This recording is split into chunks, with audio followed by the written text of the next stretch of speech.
And for the record, and appreciate you coming over today, and I yield back.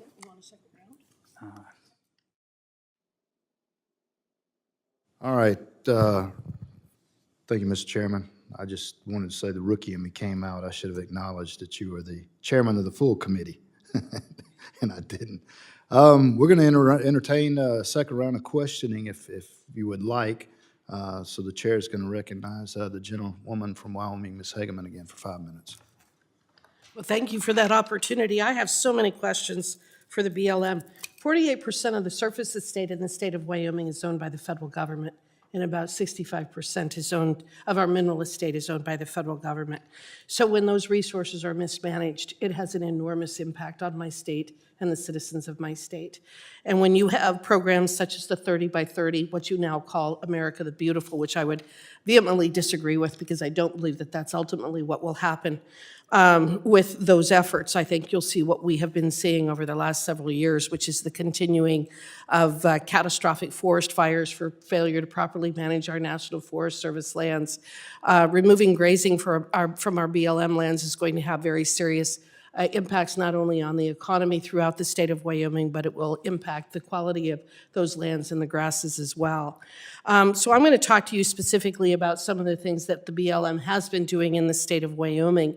In mid-August of this last year, the BLM Rock Springs Field Office introduced their draft resource management plan for revision for the Rock Springs planning area, which makes up 3.6 million acres of land in the state of Wyoming.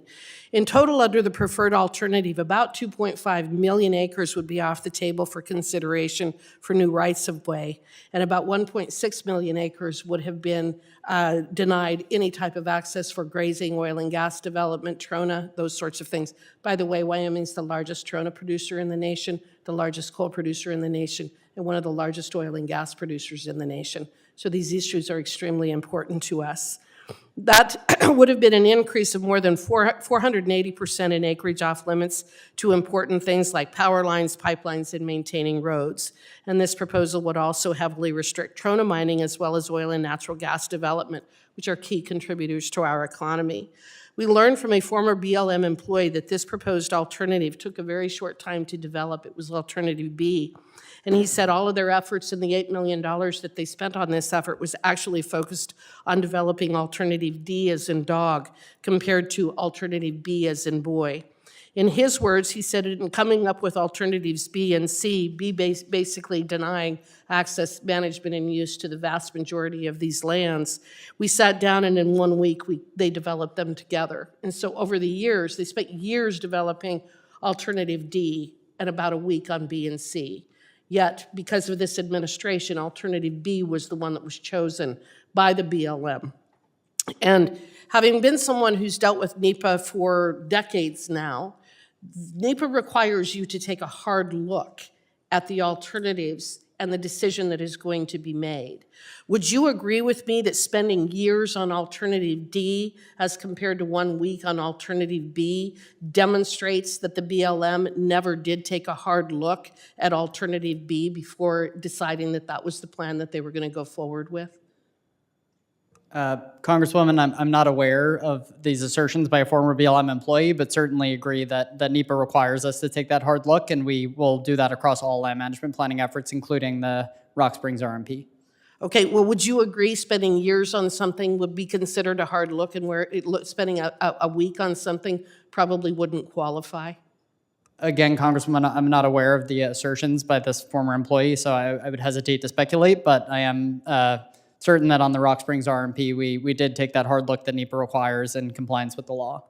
Okay, and really, in large part, you're avoiding my question because you recognize that spending a week on Alternative B isn't most likely going to pass court muster, especially when the $8 million in the years were spent on studying Alternative D. So I just want to make sure that the BLM truly understands the implications of what happens when decisions are coming out of Washington, D.C., rather than the local offices, and rather than in conjunction with the state and the stakeholders that actually know how to manage the resources in Wyoming. It's extremely damaging when you have an environmental agenda coming out of D.C. that don't really understand, the folks who don't understand how to manage those resources, what what it can do to not only a state like Wyoming, but actually the country as a whole.